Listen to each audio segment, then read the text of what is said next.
4,81,00,000 भाजपा ने पाया और 4,90,00,000 कांग्रेस ने वोट पाया। वोट रेशियो में उनका बढ़ गया तो सरकार इनकी बन गई। कोई जो 450 का गैस सिलेंडर राजस्थान में बोले हैं, उत्तर प्रदेश में भी 450 का गैस सिलेंडर। अरे channel media channel social media जनता के मूड को भांप नहीं पाए, न समझ पाए और ऐसा विस्मयकारी रिजल्ट आया। नहीं कि 2 आदमी अरबों खरबों रुपए के मालिक हो जाए और 98% जो है गरीबी रेखा से नीचे रहे। ये कहाँ का नैतिक न्याय? से पूछिए, जो कार्ड थे राशन कार्ड तो कांग्रेस शासन बने उसी पे दे रहा और फ्री कहाँ दे रही। कोई 2 पूरी खा के जीवन यापन कर रहा, कोई बिस्कुट पार्ले जी बिस्कुट लेके खा के रात में सो जाता है।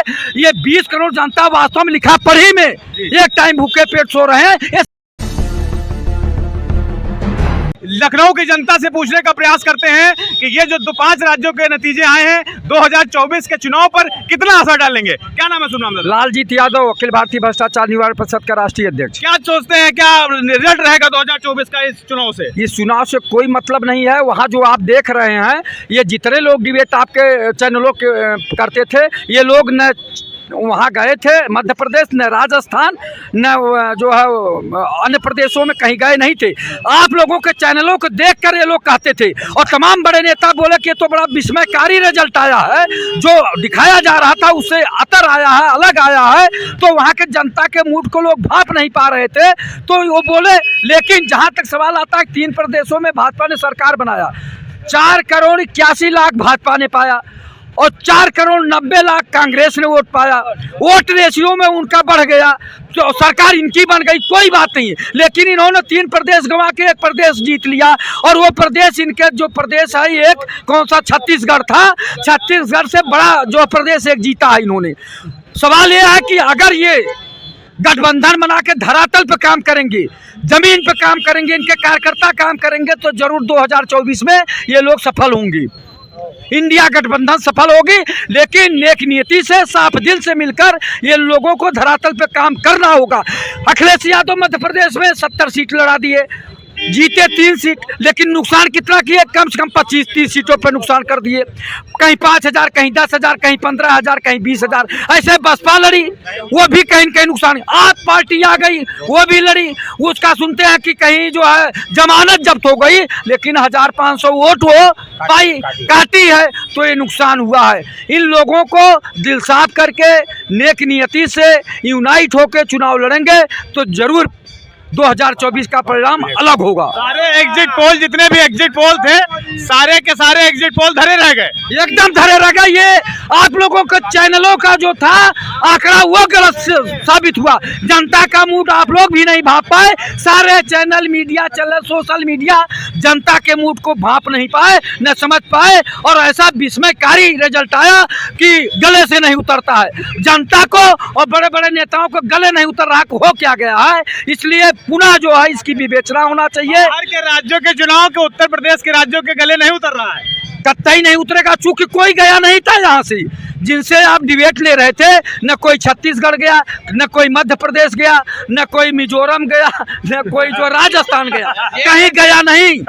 सब यहीं से बात होती थी और वो आप लोगों के मीडिया के माध्यम से जो लोगों को जानकारी होती थी उसी पे लोग डिबेट करते थे। और आप लोगों की मीडिया एक आती थी, कांग्रेस बढ़त बनाए हुए है, कांग्रेस एकदम दम भर रही है, कांग्रेस आगे निकल रही है, उसी पे लोग बोल रहे थे। लेकिन कांग्रेस का मैनेजमेंट फेल हुआ है। मैं फिर कहूँगा, उनको आत्मचिंतन मंथन करना चाहिए कि मैनेजमेंट धरातल पे करना चाहिए, हवाई नहीं। और भाजपा के लोग धरातल पे काम किए, वोट पड़वाए और वो विजयश्री उनको मिली, उनके मुख्यमंत्री बने। हम स्वागत करते हैं, जनादेश का हम स्वागत करते हैं, चाहे जो दल हो, लेकिन जन कल्याणकारी काम करे। मैं निवेदन करूँगा देश के प्रधानमंत्री जी से, बेरोजगारी दूर करें, भ्रष्टाचार दूर करें, महंगाई समाप्त करें और विदेशों में जो जमा काला धन है उसको लाकर देश में खुशहाली लाएं। यही मेरा निवेदन है देश के प्रधानमंत्री जी से। और जो 450 का गैस सिलेंडर राजस्थान में बोले हैं, उत्तर प्रदेश में भी 450 का गैस सिलेंडर देने का आदेश जारी करें। वो तो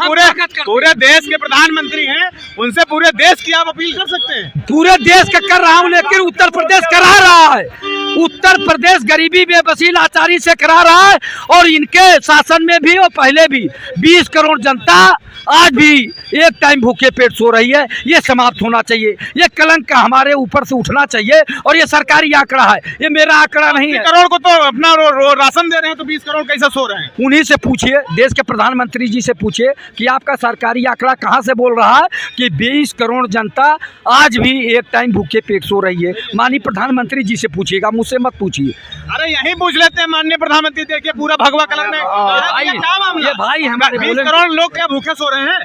अब कहने की बात सबको दिया जा रहा है, जो वही हैं जो बाहर के आए हुए हैं, रोहड़िया वगैरह हो गए, हो सकता है वो भूखे सो रहे हैं। समझ दिया है। अरे जब तुमने अरे क्या अब इन लोगों से पूछिए, जो कार्ड थे राशन कार्ड तो कांग्रेस शासन बने, उसी पे दे रहा और फ्री कहाँ दे रही? वो तो एक आपदा देश में आई और कोई हिंदुस्तान में नहीं आई। क्या ये लोगों की बुद्धि नहीं? 146 देशों में आपदा आई, 146 देशों की हवाई यात्राएं बंद हो गई, 146 देश के लोग आना जाना बंद कर दिए, 146 देशों की अर्थव्यवस्था चौपट हो गई, सिर्फ भारत में वो आई। और उस आपदा को देखते हुए गरीब लोगों को जो हमारे प्रधान हमारे चली गई, लेकिन हम जो उस आपदा में साल 2-3 साल से हमारे गरीब लोग जनता जो परेशान है, उसको अभी उसको सरवाइव करने में बड़ा समय लगेगा। जो लोगों ने पहाड़ खड़ा कर रखा है भ्रष्टाचार का 60 साल में, ये अभी पता नहीं है कि 2024 में मोदी आ रहे हैं या जा रहे हैं। उन्होंने घोषणा 5 साल की कर दी। किस 5 साल की इसलिए करते हैं, कोई भी देश का प्रधानमंत्री या नेता बनता है वो सोचता है कि हम आजीवन रहेंगे, कुर्सी पे मरते दम तक रहेंगे, लेकिन ऐसा नहीं है। दूसरी बात जो मैं बार बार कह रहा हूँ कि वास्तव में सरकारी आंकड़ा है, ये 20 करोड़ जनता एक टाइम भूखे पेट सोती है। और आपको बता दूं, आप सुबह 4 बजे अपना चैनल लेके घूमिए, लोग कहते हैं ना सबका साथ सबका विश्वास और सबका जो है विकास। आप रोडों पे सोते हुए कंबल और या तो गमछा लपेटे हुए सोए नजर आएंगे। 2 बजे निकलता हूं, देखे होंगे, आप देखे होंगे। और मैं ये जो कह रहा हूँ भाई साहब से, कोई 2 पूरी खा के जीवन यापन कर रहा, कोई बिस्कुट पार्ले जी बिस्कुट लेके खा के रात पे सो जाता है। ये 20 करोड़ जनता वास्तव में लिखा पढ़ी में एक टाइम भूखे पेट सो रहे हैं। ये सरकारी आंकड़ा है, ये मेरा आंकड़ा नहीं है और इसको स्वीकार करना चाहिए जो सच्चाई है। और विश्व गुरु बनाने की बात कर रहे हैं आप, विश्व लेवल का कोई अस्पताल नहीं बनाए, विश्व लेवल का कोई विश्वविद्यालय नहीं बनाए, न कोई कारखाना बनाए, तो कैसे विश्व गुरु बनाने जा रहे हैं? हम स्वागत करते हैं देश के प्रधानमंत्री जी का, ये सब काम करें।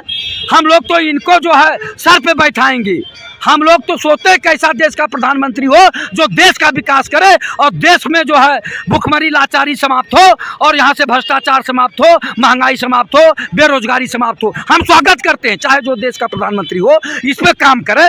ये नहीं कि 2 आदमी अरबों खरबों रुपए के मालिक हो जाए और 98% जो है गरीबी रेखा से नीचे रहे। ये कहाँ का नैतिक न्याय है? इस पे भी लगा, अमीरी और गरीबी की खाई पटनी चाहिए और ऊंची नहीं होनी चाहिए, इस पे भी रोक लगनी चाहिए।